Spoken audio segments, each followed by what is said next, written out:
প্রধান উপদেষ্টা, আপনার একটা কথা বলি, আমরা আগেও বলেছি এই সরকারের সকল উপদেষ্টার এক পা অন্য দেশে, বিপদ হইলে ভাইকে যাবে, কিন্তু আমরা দৃঢ়ভাবে বিশ্বাস করি আপনি ভাগবেন না।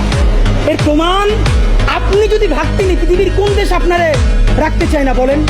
তাহলে হাসিনার আমলেও 10 তলা বিল্ডিং পাইয়া আপনার আদালতে হাজিরে আপনি দিতে আসতেন না। আপনি তখনই বিদেশ থাকতে পারতেন। আপনি এই দেশে থাকতে চান বলেই আপনি আসছেন, আমরা বিশ্বাস করতে চাই। মাননীয় প্রধান উপদেষ্টা, আপনি বাঁচবেন কয়দিন বলেন? আপনার এত বয়স হয়েছে, বাংলাদেশের গড়ায় উঠতে প্রায় 20 বছর বেশি পাচ্ছেন। আমার বাপের 63 বছর পাচ্ছে, তার চেয়ে আপনি প্রায় 20 বছর বেশি পাচ্ছেন।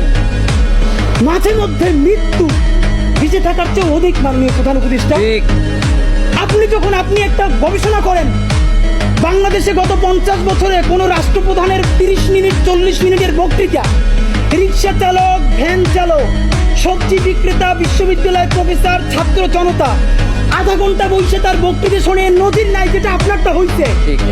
এটা কিন্তু আপনার চেহারা দেখে না।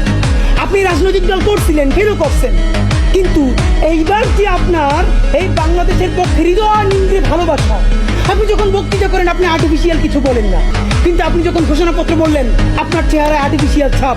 ইদানিং আপনি স্ক্রিপ্ট দেখে দেখে বক্তৃতা করেন, এগুলো আমরা চাই না। মাননীয় প্রধান উপদেষ্টা, আপনার অন্তরে যা আছে, আপনারা যে বাধ্য করে তার কথা বইলে দেন না। আপনারা কি করবে বলেন? আপনারা খুন করবেন? আপনি প্রায় 80 বছর বাঁচছেন, আর কয় বছরই বা বাঁচবেন?